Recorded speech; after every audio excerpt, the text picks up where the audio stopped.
Yeah, it was better than the first round, that's for sure. It was pretty comfortable conditions out there today. It was not really any wind. It was fairly cool as well. So yeah, that helped. But I moved better than I did in the first match and served better than I did. So I was able to dictate more of the points because of that, and was much happier with the way I played today.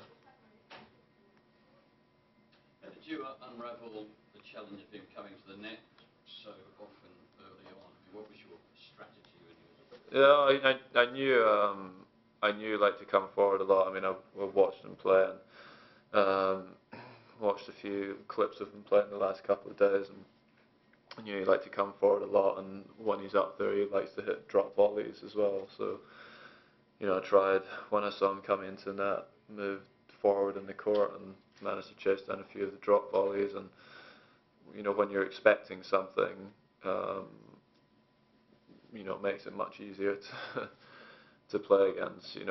When he first came on the tour, not many guys will have seen him, and when someone serves volleys and comes into the net a lot, it can be, you know, uh, well, it's tough nowadays. You don't see it that often, but obviously over the last few months, guys have started to understand his game a little bit better, and that's why his results this year probably haven't been as good as they were last year.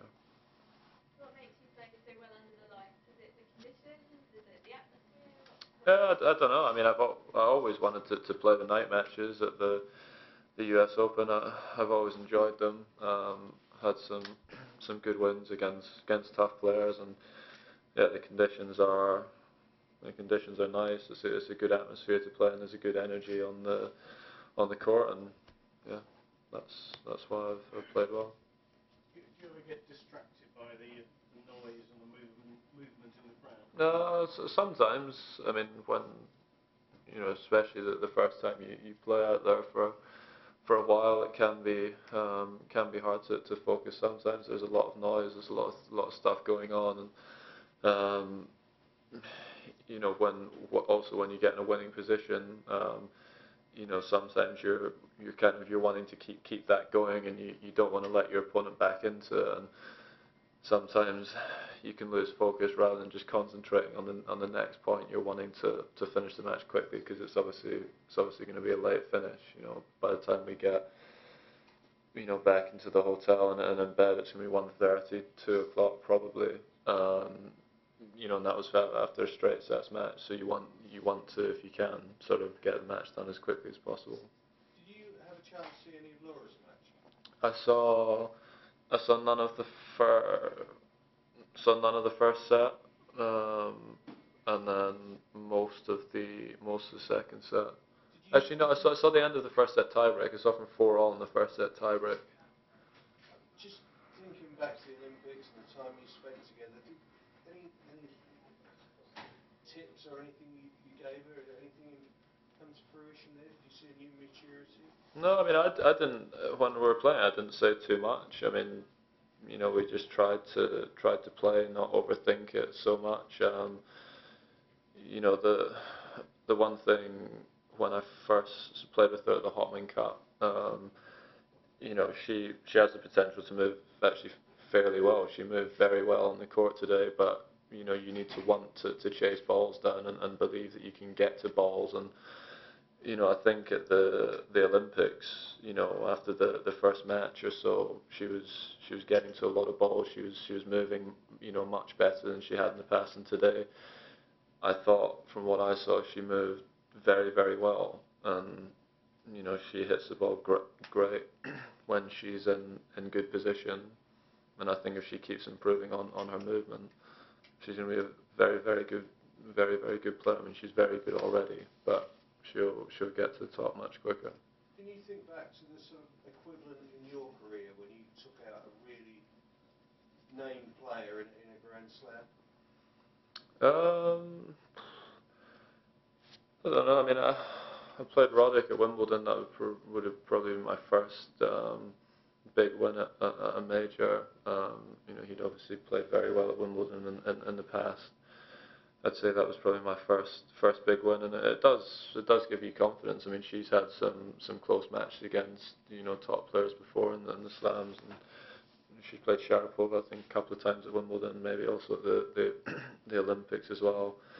You know, she's good. She's very competitive when she plays against them, and you know, it's going to take a bit of time to get the consistency and whatnot, but she's a very, very good player, and you saw that when she was playing against some of the guys at the Olympics. She was, you know, returning the serve, you know, with ease sometimes. She's got very easy power, great timing, and it's just going to take a little while to, you know, for everything to click together.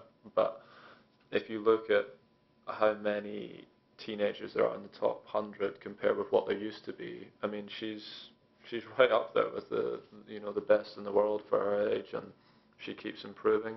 She's going to get very high. Andy, are you expecting to play on? Do you know you're playing Saturday now? Saturday, yeah. Is that giving you the momentum from the season where you feel good about the way you did? Is that break a problem at all? I don't think so. I mean, sometimes at Wimbledon, you know, it happens where you play Friday, Monday. You know, here it's not happened to me that often where I've had the 2-day break. But I mean, a lot of the guys in the draw have had it in the first round from Monday, Monday to Thursday, and then some from Tuesday to Friday. So I have to view it as an advantage after what I've been through at some of the US Opens before, like last year, and when I made the final as well. You know, I've had a lot of matches to play in a short space of time, so I'd rather be in this position.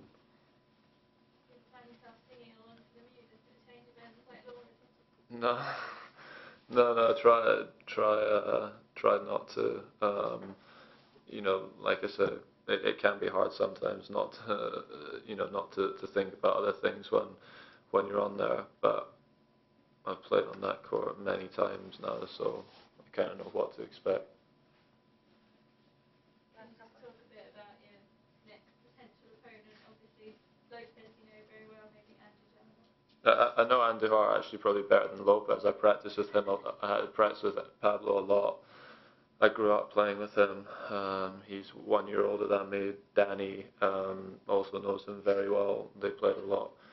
Well, they've all played a lot of the same tournaments in the futures in Spain around the same time. You know, and I regularly practice with him. He's a very hard worker, very solid. He's having probably his best year on the tour, and he's improved his game on hard courts. I think he beat Tipsarevic in Cincinnati, or was on his way to beating him. I think maybe Yanko pulled out. So, you know, he's playing well.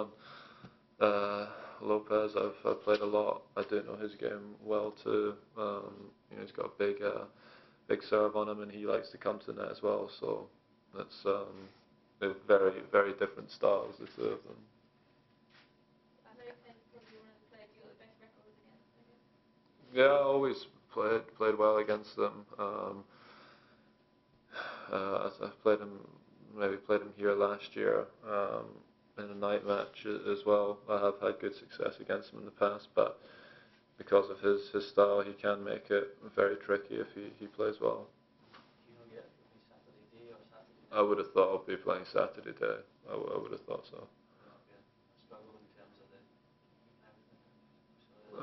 Well, I hope not. I mean, I think you know, there's a few things I'll do differently going into the match. I think it's a slightly different match.